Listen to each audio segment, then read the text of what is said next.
They say beauty can heal a broken heart. But what if the heart isn't broken? What if it's cursed? In this ancient kingdom of Orochukwu, there was once a maiden so beautiful that the birds stopped mid-flight to watch her pass. But when she met the prince, he was already promised to something far darker than marriage. This is not just a love story, this is a story of a prince who could not love, and the older woman who dared to try was Zara. So sit close, because not all love stories end with a wedding. Her name was Zara. Not loud, not proud, but different. Zara did not gossip with other maidens. She didn't compete for attention.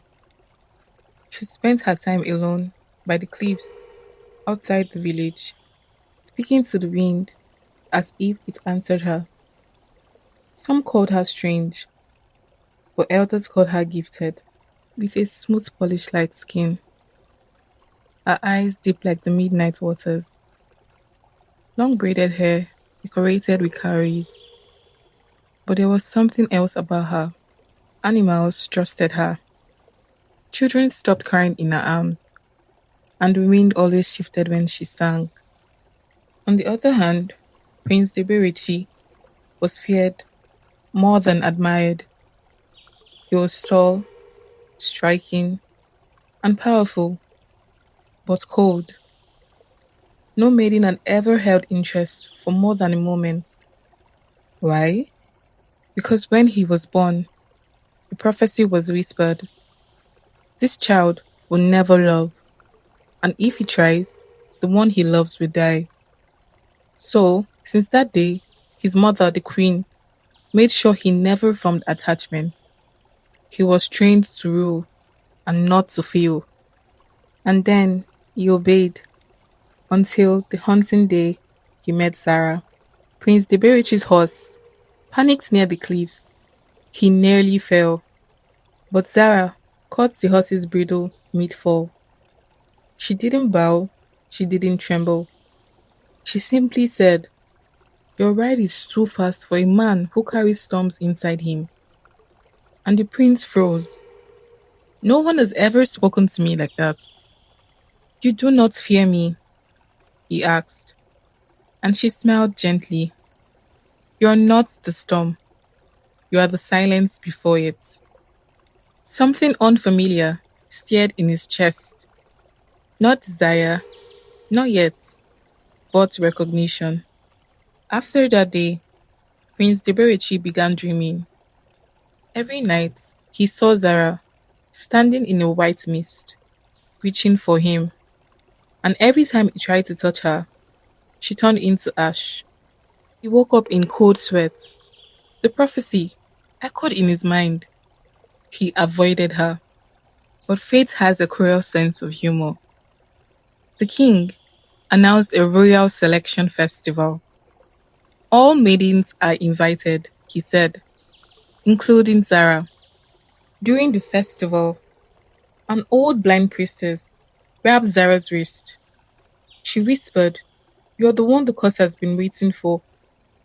Zara's smile faded. What curse? The prince's heart was sealed by a spirit at birth. If he ever tries to love fully, the spirit will claim the woman's life as payment. Zara felt no fear, or only sadness, because she already knew he had felt the prince's loneliness. The first day they met, instead of falling into passion, their love became something deeper. They met secretly, not to embrace, but to talk. They talked about dreams, about fear, about destiny. They never held hands, they never kissed, but their souls began waving together, like a thread of one cloth. The prince began to change. He laughed once, for the very first time in his life. The palace noticed, and the spirit noticed too.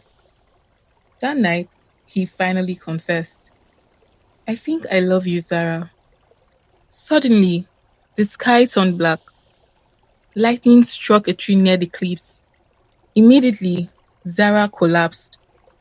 The curse had awakened. The spirits appeared in the prince's dreams. I warned your bloodline, didn't I? Love belongs to humans and not to you. You belong to me. To save her, Prince Deberici had to make a choice. Never to love again, and she would leave, or fight the spirits and risk losing her forever. Here is where the story becomes different. Zara woke up, but she was weak and alive. She had heard the spirit whispers too. She had made her own choice without telling the prince. She went to the priestess and asked, "How do I break this curse placed before I was born?" The answer was terrible. One must love without wanting to possess. Zara returned to the prince and did something unexpected. She rejected him, not angrily, not bitterly, but gently. "You do not love me," she said softly. "You only fear losing me." And the prince felt his heart shatter. And in that breaking, something changed. He stopped clinging. He stopped fearing. He stopped trying to control faith. For the very first time, he loved her freely, without claiming her, without demanding forever. And that selfless love broke the curse. The spirit returned, but it was weaker, because the curse fed on possessive love, not on pure love. And when the prince chose her happiness over his fear, the spirit dissolved like smoke at sunrise. Zara did not die. She did not become queen immediately either. Instead, she left the palace for a year to let the prince prove he had changed. When she returned, he was different. He was warmer, gentler, and human. Did they get married? Yes. But this is not the point of this story. The point is this: the most powerful love is not the one that clings, it's the one that lets go. And in this kingdom, the prince who was born cursed became the most compassionate ruler in history because of a maiden taught him how to love, and that love is not possession, it is freedom. The morning of the wedding, the sun rose gently over the kingdom. Golden light stretched across the red earth, like a blessing from the ancestors. The drums had already begun to beat in the distance, slow, proud, and steady. Today was not just an ordinary day.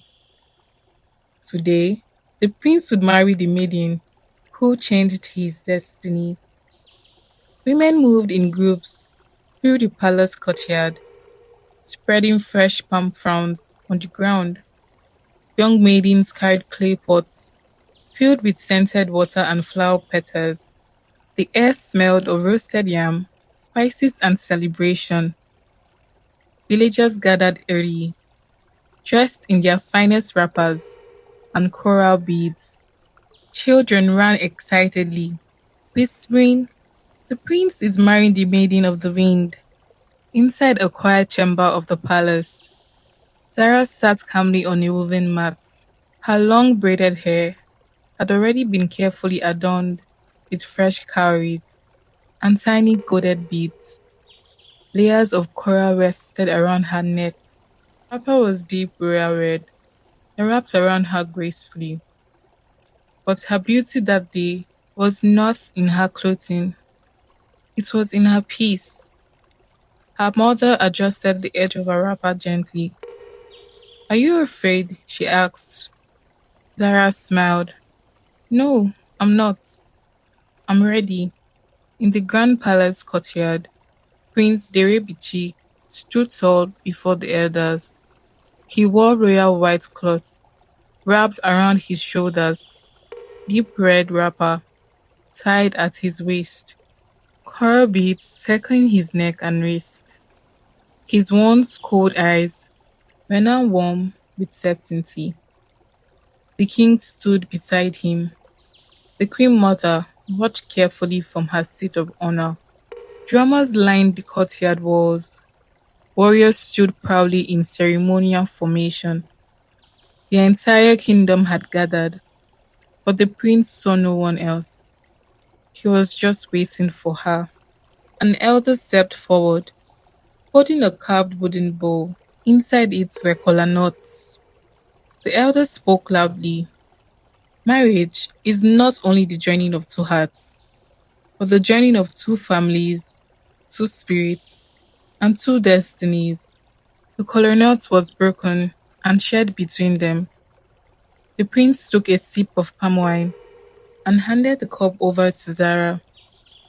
The crowd erupted in approval. The women were happy.